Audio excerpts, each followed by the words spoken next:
ମତେ ଦେଲୋ ସେ 2 କିଲିଆ ବାଳିଆଟା ମତେ ଦେ। ସେ ବଡ ଭାଇ କି ଯେତେ କହିଲି ସେ କଣ ଶୁଣିଲା ମୋ କଥା। ସେ ବାଳିଆ ପାଟି ଦେଖିକି ମୁଁ ତ ଆଉ ଅସମ୍ଭାଳ, ମୁଁ କହିଲି କାମୁଡି ଦବ ଯଦି ଗଲା। କି ମାଛ ଧଇଲେ କାଲି ଯୋଡି ମଟର ପକେଇ ଦେଇଛନ୍ତି ଦେଖନ୍ତୁ। ଚୁନା ମାଛ ବସ୍ତା, ଆଳୁ ବସ୍ତାରେ ବସ୍ତା ପୁରା ଭର୍ତ୍ତି ହେଇଗଲାଣି। ଦେଖନ୍ତୁ ମାଛ କାଲି 4ଟା ବେଳୁ ପକେଇ ଦେଇଥିଲେ ମଟର। ଦେଖନ୍ତୁ ମାଛ ମାନେ 1.5 କୁଇଣ୍ଟାଲ କି 2 କୁଇଣ୍ଟାଲ ପାଖାପାଖି ମାଛ। ବିଲ ଭିତରେ ଲୋକ ଦେଖାଗଲେ। ଏଇଟା କାରଣ ଏ ବିଲଟା, ଏ ଯୋଉ ଜାଗାଟା ନାଳଟା ହେଲା ବିଲ ଭିତରେ। ବିଲ ଭିତରେ ଯେମିତି ଲୋକ ଦେଖାହେଲେ ମୁଁ ଅନୁମାନ କଲି, ମୁଁ କହିଲି ଏଇଆ ହବ ତ ଆଜି ନାଳ ଶୁଖା ହେଉଛି ଆଉ। ମୁଁ ଦୌଡ଼ିଲି ବିଲେ ବିଲେ, ଗୋଡ଼ ଫୋଡ଼ ମୋଡ଼ି ହେଇଗଲା ତଥାପି ଦୌଡ଼ିଛି। କାରଣ ପାଠରେ ନହେଲା ନାହିଁ ଷାଠରେ ଅଛି, କ'ଣ କରିବି। ମାଛ ଧଇଲି। ଦେଖନ୍ତୁ ମାଛ ମୁଁ ଧରିବି ତ କମ୍, ଖାଲି ଭିଡ଼ିଓ କରିଗଲି। ମୋ ସାନାପାଙ୍କୁ ଡାକିକି ଆଣିଥିଲି। ମୁଁ କହିଲି ତମେ ଆସ ଖାଲି ମାଛ ଖୁଣ୍ଟିବ। ସିଏ ମୋ ଉପରେ ଚିଡ଼ିଲେ ବେଶୀ, କହିଲେ ମାଛ ଧରିବା ଛାଡ଼ି ଏ ବେପାର ଖାଲି ହେଲା। ମୁଁ କହିଲି ମୁଁ ଯାଉଛି।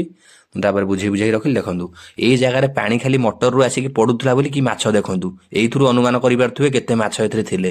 ଦେଖନ୍ତୁ ଏତିକି ଖାଲି ମଟର ତା ଯେଉଁ ଫୁଟବଲ ସାହାଯ୍ୟରେ ଆସିଛନ୍ତି। ଦେଖୁଛନ୍ତି ତ କେମିତି ମାଛ ପଡ଼ିଛନ୍ତି। ସେ ସବୁ ବସିକି ଖୁଣ୍ଟିକି ନେଉଛନ୍ତି। ମୁଁ ଏଠି ଭିଡ଼ିଓ ଟିକେ କରିଦେଲି। ମୋର ସାଡ଼େ ନିଶା ନାଗିଛି ମାଛ ଧରାରେ। ମୁଁ ଭାରି ମାଛ ଧରେ। ଆଉ କ'ଣ କରିବି, ଟିକେ ଭିଡ଼ିଓଟା କଲେ ଆମ ଦର୍ଶକ ବନ୍ଧୁମାନେ ମଧ୍ୟ ଦେଖିବେ। ଆଉ ଦର୍ଶକ ବନ୍ଧୁ ଦେଖିଲେ ମୋତେ କମେଣ୍ଟରେ କହିବେ କିଏ ଏମିତି ସବୁ ମାଛ ଧରନ୍ତି। ଆଉ କମେଣ୍ଟ ଫମେଣ୍ଟ କିଛି କରୁନାହାନ୍ତି, ଫଲୋ କରୁନାହାନ୍ତି, ସପୋର୍ଟ କେହି କରୁନାହାନ୍ତି। ମୁଁ କେତେ ନୂଆ ନୂଆ ଭିଡ଼ିଓ ଆପଣମାନଙ୍କ ପାଇଁ ନେଇକି ଆସୁଛି। ଏ ଭାଇ କହିଲେ ଦେଖେ ମୁଁ ଟିକେ ବାଳିଆଟା ଧରେ। ଏ ହାଣ୍ଡିରେ ଯେତିକି ହାଣ୍ଡିରେ ଅଛନ୍ତି ସବୁ ଶେଉଳ ବାଳିଆ, ଖାଲି ବଡ଼ ବଡ଼ ମାଛ ଦେଉଛନ୍ତି ତ କେମିତି ଖପ ଖାପେ ଖାଲି ଦେଉଛନ୍ତି ସେ ଶେଉଳ। କ'ଣ କରିମି, ମୁଁ ତ ଆଇଲା ବେଳକୁ ସବୁ ସିଏ ସ୍ୱାହା କରିଦେଇଛନ୍ତି।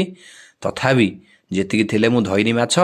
ଆର ଭିଡ଼ିଓରେ ମୁଁ ଅଛି ମାଛ ଧରା ସବୁ ମୁଁ ଦେଖେଇବି। ଦେଖନ୍ତୁ ଭାଇ ଏମିତି, ଏଟା ଛୋଟ ବାଳିଆ। ସେ କହିଲେ ଆହୁରି ଭିତରେ ବାଳିଆ ଅଛି। ଆଉ ସେ ଦେଖନ୍ତୁ ବାଳିଆଟା କେମିତି କଲବଲ ହେଇ ଖାଲି ଛଟପଟ ହେଉଛି। ସେ ଟୋକାଟା ଶେଉଳ ଧରିଲା ଖାଲି ଗଳି ପଡ଼ୁଛନ୍ତି ମାଛ, ଦେଉଛନ୍ତି ତ ଡେଉଁଛନ୍ତି। ଇଏ ତାଙ୍କର ହେଇ ଫେର ଗୋଟେ ଶେଉଳ ନେଇ ଆଇଲା। ମାଛ ବା ବୋଝେଇ ହେଇଛନ୍ତି। ଏ ତାର ଏଇଟାକୁ ଶୁକଉଛନ୍ତି ଏବେ। ଭାଇ କହିନି, ମୁଁ କହିନି ଟିକେ ହାତ ହଲେଇ ଆମ ଦର୍ଶକ ବନ୍ଧୁମାନଙ୍କ ପାଇଁ।